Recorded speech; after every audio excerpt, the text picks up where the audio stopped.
The question why we're all here is a key one. What we're recapping on today is we're looking at the country and what's going wrong. This is so easy now because every member of an audience sees it for themselves. Jobs are going, schools are going, general chaos, major problems with the financial system. Everything is getting chaotic. Now, we know that that's happening as a result of a deliberate attack on the country. The question which people want to know now is what we're going to do about it. And this is where the British Constitution Group has consistently come in at a different angle, because we are saying that the existing system is so rotten you can't actually get in and change it. What we've got to start doing is building something better, moral, honest, just, efficient, alongside this rotten shell at the moment. And we can then be doing two things. We can be attacking the people who are destroying the country. At the same time, you're offering a beacon to bring people across. You're giving them hope. You're showing them where they can go. And in the beginning, some people, I'm going to say, were laughing about this because they didn't see it was possible. If we take the subject of MPs, the moment you talk about MPs, people start talking about political parties, and they were going down the route that to get the change necessary, you had to get a party elected. We have seen the state of the fraud and corruption in the electoral system alone, and it's clear to us that you are not going to get a party elected. The other side controls the system. So what we need to do is get people away from party politics and back to individual members of Parliament. They are independent, they are elected on their own views and values, and we actually believe it should be made unlawful. I'm going to correct myself there. It is unlawful under common law for a vote in Parliament to be anything but a free vote. So we know that by using whips to direct the vote of politicians in Parliament, you are watching law breaking. So we need to get rid of the political parties. They should be banned, all of them, in my opinion. And instead, the only people who are elected to Parliament are done as individuals. And any form of common purpose between them should be made a crime in itself. So what we're saying is, let's start putting together the people we need. So we're already starting to see people break away from the mainstream parties.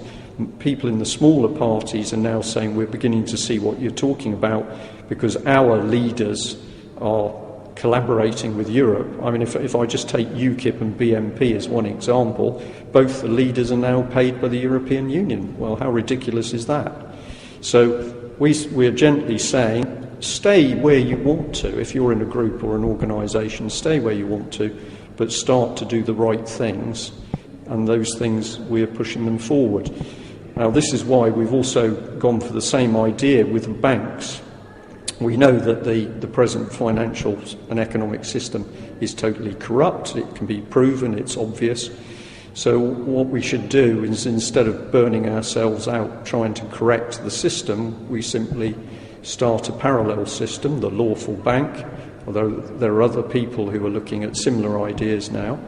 And we can start to get people issuing their own currency, which of course is the way it should be and was. So the bankers that everybody feels they must kowtow to, we simply say, go away. We don't want you. We don't want your money. We don't want your debt. You can have the debt. We are simply going to start a parallel system. Now, I know that Roger Hayes and a team have done a lot of work on this, and the system is there now, complete with the ability to make cash transfers and use cash machines.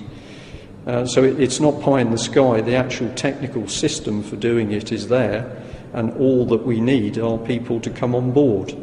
I think you should talk to Roger about the detail, but it's not fantasy, it's not fiction. The reality is there to start getting the country issuing a proper currency and cutting out the bankers from it. So, if we just take the MPs and the economic system as a starting point, nobody else has been talking about what we're talking about in the same focused way. There's no one in the factories and no one in the streets. But there's plenty on the dole queue crawling at the boss's feet, and the workers have forgotten what it means to stand as one. We can't count, and there are more of us than there are of them. But there are more of us than there'll ever be of them. But there are more of us than there'll ever be of them.